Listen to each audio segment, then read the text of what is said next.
Welcome to the Podkey summary of Clannad. Today's episode is about why Clannad still lands so hard, years after it first showed up as a visual novel and then spread into anime, manga, drama CDs, and pretty much every other format it could find. What makes it stand out isn't just that it's sad, though.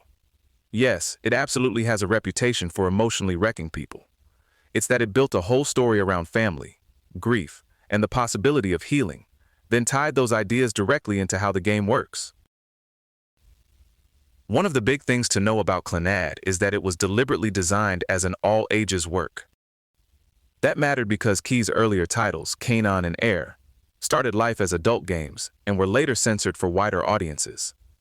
Clannad was built differently from the start, and you can feel that in what it cares about.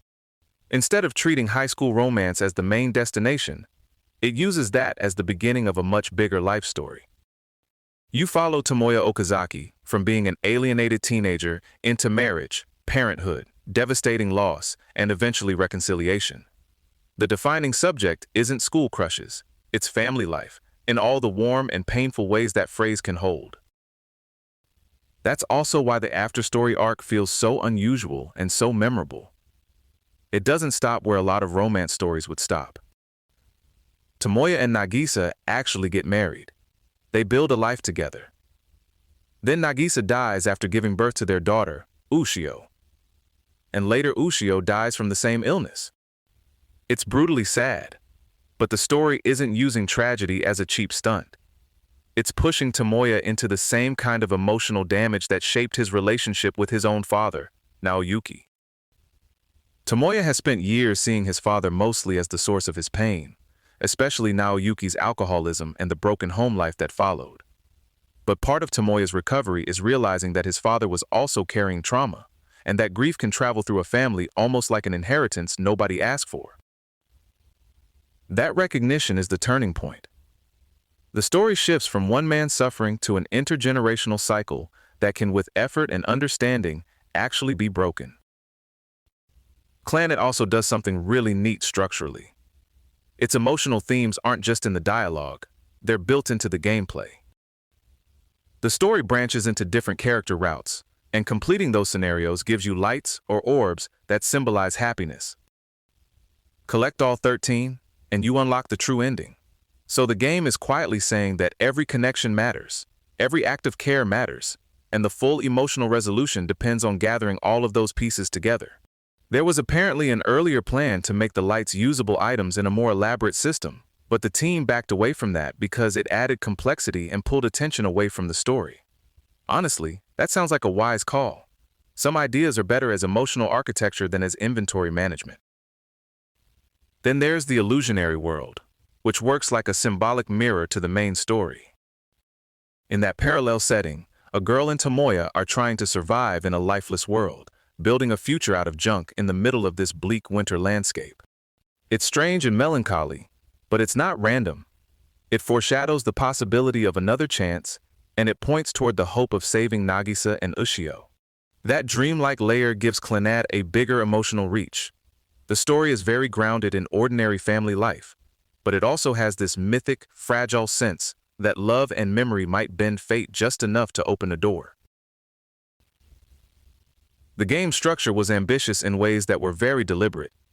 The school life arc is unusually long, and that wasn't an accident. Key wanted to avoid a problem they felt in Air, where one route, especially Misuzu's, could dominate the whole work. With Clannad, they were careful not to let Nagisa's continuation in Afterstory swallow everything else too early. So the long school section isn't just setup for setup's sake.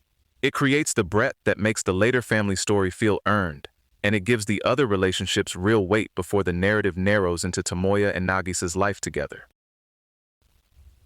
Jun Maeda later described Clannad as coming from a sense of duty.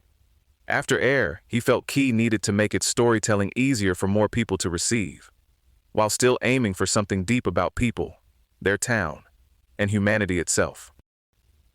That's a pretty big mission statement, and the production seems to have expanded to match it. The writing grew to roughly twice its original projected length.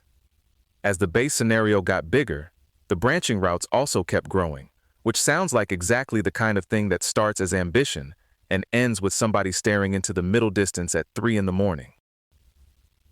Maeda later said it was a wall he'd never be able to get over again, which is a very vivid way of describing a creative process that clearly took a lot out of him.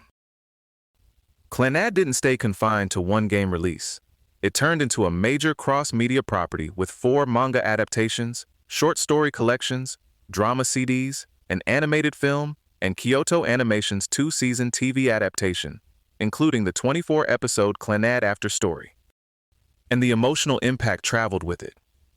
It ranked first in a 2007 Dengeki poll of 50 Bishoujo games, placed fourth in Famitsu's 2011 poll of tear-inducing games, and when the English Steam release arrived, it briefly climbed to third, above Call of Duty, Black Ops 3, and Grand Theft Auto V.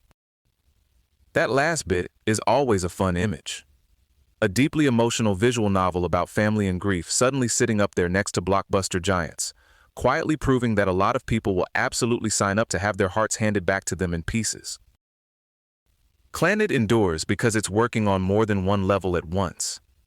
It's a romance, a family drama, a story about inherited pain, and a carefully built game where the structure itself reinforces the feeling. And for all the tears it's famous for, what really gives it staying power is that it believes broken people can still reach each other. That's probably why it keeps finding new audiences. This episode was generated by Podkey. Create your own at podkey.fm.